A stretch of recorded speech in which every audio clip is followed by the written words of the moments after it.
రాజుల రెండవ గ్రంథం 4వ అధ్యాయము 4వ వచనం.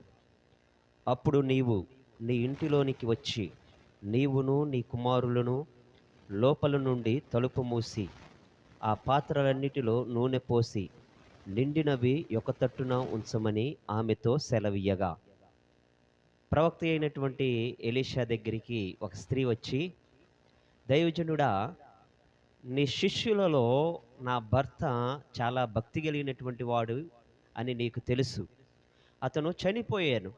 అప్పులు వాడొచ్చి మా ఇద్దరి కుమారులను తీసుకుని వెళ్ళిపోతాను అని అక్కడ మాట్లాడినప్పుడు ప్రవక్త అంటాడు, నేను నీకేం చేయగలను, సరే నీ ఇంట్లో ఏమున్నాయో చెప్పు అని అన్నప్పుడు ఆ స్త్రీ ఆ ఇంటిలో, అయ్యా నా ఇంటిలో నూనె కుండ ఒకటి ఉన్నది అని. ప్రవక్త అంటాడు, నీ ఇరుగు పొరుగు వారి దగ్గరికి వెళ్ళి నీవు నీ కుమారులు ఒట్టి పాత్రలన్నీ తీసుకొని రా అంటాడు. ఇక్కడ ఒక మాట జ్ఞాపకం చేసుకోండి, ఒట్టి పాత్రలన్నీ తీసుకొని రా. ఈ మాట జ్ఞాపకం గుర్చుకోండి. అయితే ఈ ఒట్టి పాత్రలన్నీ తీసుకొని వచ్చి నీవును నీ కుమారులను ఇంటిలోకి వెళ్ళి లోపల నుంచి తలుపు మూసి నీవు ఆ నూనెను ఆ ఒట్టి పాత్రలో పోయి నిండిన పాత్రలని ఒక పక్కన పెట్టు అని అన్నప్పుడు ఆమె పోయడం ప్రారంభించింది నూనె. అవన్నీ కూడా పాత్రలన్నీ నిండిపోయినాయి. మరలా వెళ్ళారు, తీసుకొని వచ్చారు, పాత్రలన్నీ నిండిపోయినాయి. ఇక తీసుకురావడానికి ఏం లేవు. ఇప్పుడు ప్రవక్త దగ్గరికి వెళ్ళి, దైవజనుడా నిండిపోయింది అన్నప్పుడు, అవన్నీ అమ్మేసి నీ అప్పు తీర్చుకో, మిగిలిన దాంతో నీవు నీ కుమారులు బ్రతుకు అని సెలవిచ్చాడు. ఈ అద్భుతమైనటువంటి చరిత్రలో కొన్ని ప్రాముఖ్యమైనటువంటి విషయాల్ని ఈరోజు మనం తెలుసుకొని వాక్యాన్ని ముగించుకుందాం. చూడండి, ప్రవక్త అంటాడు మొట్టమొదటిగా అన్నటువంటి మాట ఏంటంటే, నీవు నీ ఇంటి పొరుగు వారి దగ్గరికి వెళ్ళి ఒట్టి పాత్రలు తీసురా అన్నారు. తీసుకొని వచ్చి ఏం చేయాలి అని అంటే, నీవు నీ కుమారులు గదిలోనికి వెళ్ళి లోపల తలుపు మూసుకొని, ఏంటంట, లోపల నుంచి తలుపు వేసేయి. ఇది మనకేం నేర్పిస్తుంది ఆత్మీయ జీవితంలో అంటే ప్రార్థన. నిజమే, యేసుక్రీస్తు ప్రభువారు కొండ మీద ప్రసంగంలో మత్తయి సువార్త 6వ అధ్యాయము 6వ వచనంలో అంటాడు, ఏమని అంటాడంటే, నీవు ప్రార్థన చేయనప్పుడు నీ గదిలోనికి వెళ్ళి తలుపు వేసి రహస్యమందు ఉన్న నీ తండ్రికి ప్రార్థన చేయి. అప్పుడు రహస్యమందు చూచు నీ తండ్రి నీకు ప్రతిఫలాన్ని ఇస్తాడు. ఇప్పుడు ఈ తలుపు మూయడం అని అంటే దాని అర్థం ఏంటంటే, నీవు ప్రార్థనా జీవితం కలిగి ఉండాలి. రహస్యమందు చూస్తున్నటువంటి తండ్రికి నీవు ప్రార్థన చేయాలి. ప్రార్థన అనేటువంటిది ఇక్కడ మనకు నేర్పిస్తుంది. ఈ ప్రార్థన చెయ్యి, తలుపు మూసి నువ్వేం చేయాలి అని అంటే ప్రార్థన చేయాలి. ప్రార్థనా జీవితం. తర్వాత అంటాడు అక్కడ నూనె. నూనె నూనె దేనికి సాదృశ్యంగా ఉంది? నూనె ఆత్మకు సాదృశ్యంగా ఉంది. నూనె అభిషేకానికి, ఆత్మకి సూచన. ఇప్పుడు ఆ నూనెను ఏం చేయాలి అని అంటే, ఆ నూనెను ఆ కుండలలో ఒట్టి పాత్రలో పోయాలి.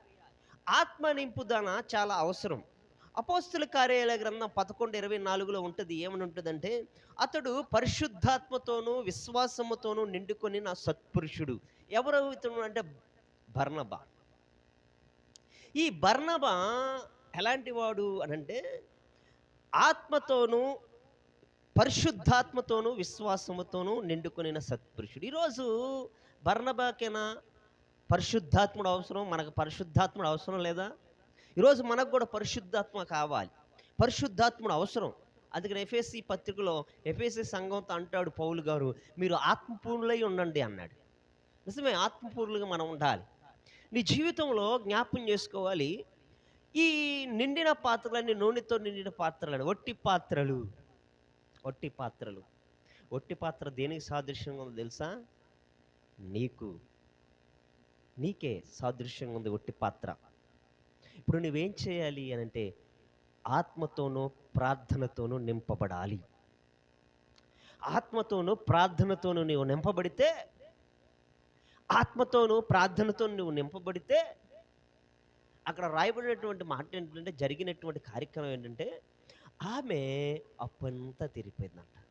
ఆమె అప్పంతా తీరిపోయిందంట. ఈరోజు చాలామంది ఒట్టి పాత్రలుగా బ్రతుకుతున్నారండి. ప్రార్థన ఆత్మ నింపుదల లేదు.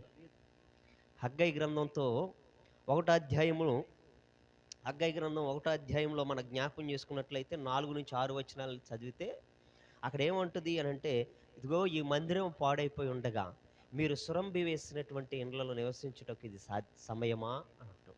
మీరు ఒకసారి జ్ఞాపకం చేసుకోండి. మీ జీవితాలను పరీక్షణ చేసుకోండి. జాగ్రత్తగా చూడండి.